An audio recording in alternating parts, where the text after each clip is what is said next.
Hi everybody, welcome back to my channel. This is Outed, Chapter 20. Let's start with Mitch. The steakhouse officially closed at 10 on weekdays. It was 10:30 when our waitress escorted us out. Michaela and Josh had long since gone home, and Michaela hugged us both. Jared and Mitch Parker. I liked the sound of that, but I was afraid it wouldn't last. In a day or two, Jared might regret what had happened, and we would be at one awkward impasse. The Hyundai pulled up in the drive, and I walked over and opened the door for Jared. Taking Jared's arm, I escorted him to the front door. Technically, this was still our date. He wore the corsage, he smiled, and I didn't want it to end. I would enjoy the moment, and if he were willing, I would kiss Jared again. "Is this the part where I kiss my date goodnight?" Jared said, eyebrows raised. I smiled. "What kind of a boy do you think I am?" "What if I said that I had a good time, and can we do it again soon?" "I think I would like that," I said. "Me too," Jared said. I leaned in close, prepared to plant a polite little kiss on Jared's cheek. Jared turned his head and met me with his lips, his hands sliding up my back. We broke apart and Jared's hand found mine and held it. "Let's go inside." "Inviting me inside on our first date," I said, flirting, and let Jared pull me into the little house. "What would your mom say if she discovered me?" "You live here, remember?" Jared pulled me close and gave me a small kiss, squeezing my right hand a little tighter. "Get into your sweats, because you still have to tell your best friend how your date went tonight." "I don't think he'd believe me." "Then maybe we'll have to prove it to him." Jared lifted my hand to his lips and kissed it, gently. "Mitch, what happened tonight between us?" "Between us?" I said. I guess Jared was having second thoughts already. I should have expected this. "Do you regret it?" "Not in the slightest," Jared said. His kiss was just as good as the one on the dance floor. His hands lowered to my butt, gave a soft squeeze, and pulled me in tight. "Mitch Parker, I love you." "Mitch Parker? You do know your mom is watching, Jared Parker," Mrs. Parker said from her chair with an extra emphasis on the word mom. "Before you explain it to your best friend, maybe you'd better tell me first." Let's switch to Jared's point of view. "We needed to talk before Mitch walked out, so I took him dancing away from everyone so we could have some privacy," I said. I sat on the living room couch, holding hands with Mitch. Mitch had needed me at the hospital, but I was glad Mitch sat next to me right now. We started talking. "Privacy, on a dance floor," Mom sneered. "Mom, nobody bothers you when you're slow dancing," I said. "It was my fault, Mrs. Parker," Mitch said. I stopped hiding. I was afraid of Mom's reaction for the first time in my life. Somehow, I had to make her understand, even though I didn't. "It wasn't some shallow little talk, Mom, but something real." "If you have to blame somebody," Mitch said, "blame me. I don't know what's wrong with me. Sometimes I'm sad, sometimes I'm terrified, and sometimes—" "You needed someone to tell you that everything is going to be fine," I said. "It's okay to be you. I don't want to wreck your life, or our friendship." Mom shifted in her chair and it creaked. "Boys, I'll be blunt. You are both in new and dangerous territory. Mitch is gay. I've known for years, he's known for years, and I have no problem with it. I wish he would have talked about it sooner. Maybe we could have avoided the problems of last weekend." It's also fine with me if he wants to change his name to Parker. I would love that. Thanks. You can move in here. Stay as long as you want. Mrs. Parker took the remote and turned off the TV. What did Jared call it? My foster kid? I like it. Only if I pay. We'll figure out the details later. Our home has always been your home, and always will be. She snorted. Kitchen has always been cleaner after you leave anyway, and I appreciate that. So what are you getting at? I asked. You, Jared. I've done a lot of thinking since our talk, and about what you told me. We've never had trouble talking about anything, including sex. And I think the problem you have with all the dates is that they're little more than masturbation and human blow-up dolls. Mom, I felt the heat flush my face. Hear me out. I think you're a little bit demi. Maybe even demi-bi or demi-gay. Mom said. I don't know what that is, I said. I watch too much TV, Mom said. Demisexual.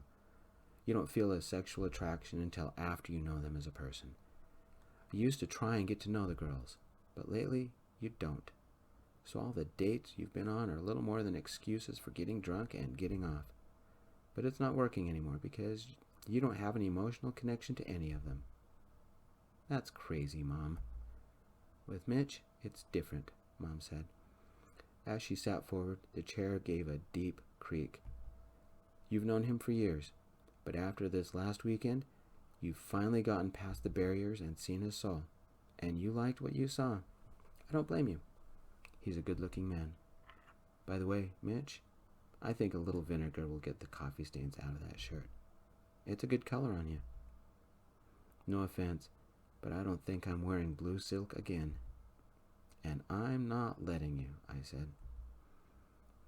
That baseball bat did more than break an arm. It broke the barriers between you. She leaned on the side of her chair and heaved upward, the chair giving a loud groan, until she was standing. Whether it's just a deeper level of friendship or even love is up to you. But you both need to go slow. Figure this out on your own. Mitch, after the fight with Bailey, you're vulnerable and ready to latch onto anybody. Jared, seeing Mitch in that state left you hurting, and you want to reach out and help him. Yeah, I do. I gave Mitch's hand another squeeze, and he rubbed the back of my hand with his thumb. Bailey ripped both of you apart, Mom said. Healing something like that takes time. I love you both, but don't rush this and ruin what you have. It's deep, it's fragile, and it can be beautiful. Now I'm going to bed, and you should also. Both of you have work tomorrow. Thanks, Mom. Thanks, Mrs. Parker. Knock that off. It's Edna. She limped along on her cane until she got to her door. You've been my boy too long to be so formal. Good night, Edna, Mitch said, getting up and giving Mom a hug. She chuckled. Good night, boys. Just remember, you're both my boys, and I love you dearly. She lumbered into her room and closed the door, chuckling. Foster kid. You tired? I asked as Mom's door clicked shut. Nope. I think that was regular coffee they gave me. Let's get changed. I'll brew some decaf and let's sit on the stairs and sip coffee and talk. You do make good coffee. Let's return to Mitch. What happened last night? I stared at Jared, sleeping on his side next to me. We were on the living room floor, sleeping side by side, just like we had done for years. I lay back and rubbed my left eye. Though the swelling had gone down, and my eye was now open, it still ached. I avoided touching it. My life hadn't changed that much. I still worked at Harding's, but I now lived at Jared's place instead of visiting. I missed my telescope, though. The important things had changed. There was no hiding who I am now. Everybody knew. That scared the crap out of me. If I tried to hide, Bailey would win. Jared didn't hate me, and telling him the truth had brought us closer together. What were we now? Best friends? Boyfriends? Best friends who danced and kissed? Jared knew how to kiss. I smiled at that memory. Maybe what we had didn't need a label. Close friends was good enough. Jared stood next to me. Morning. Morning yourself. This is the first morning after dinner and dancing that I haven't been hungover, he mumbled. Even first thing in the morning, hair wild and flying, Jared still looked good. Here's the real test. I sat up and tossed the pillow on the couch. What's my name? Matilda. Jared smiled a little. What's mine? I think it started with an L, as in late for work. Not today. I traded for the 10 to 6 shift. You? 7 to 3, like normal. I stood and began folding the blanket. Me and Jared had talked until midnight, and Jared knew everything. When I closed my eyes, I no longer saw Bailey, but slow dancing with Jared. The incredible kiss on the dance floor. It was probably a one-time event, but if I had played chess last night, I would have lost every game. What had Edna said? Take it slow and get it right. I could do that. I wasn't about to ruin what Jared and I already had. And maybe someday might have. Go get ready, Jared said. I'll brew some coffee. No more than 5 minutes in the shower. Save some water for me. I hurried and got ready and dressed in my new work uniform. It felt odd not wearing black. Edna was already up and cooking by then. Jared had made coffee, something with a slightly earthy smell for them. Plain old glorious decaf for me. Can I ask you a favor? I asked Jared as I poured myself a decaf and sat at the kitchen table. Edna placed a plate of fried eggs and sausage before me. Sure, Jared said. You won't like it, I said. Then I should say no now? Jared poured a little more cream into his coffee. Beside the backyard, what could be so bad? Bailey goes before the judge Friday, I said, and held the cup between my hands. Maybe this was a bad idea.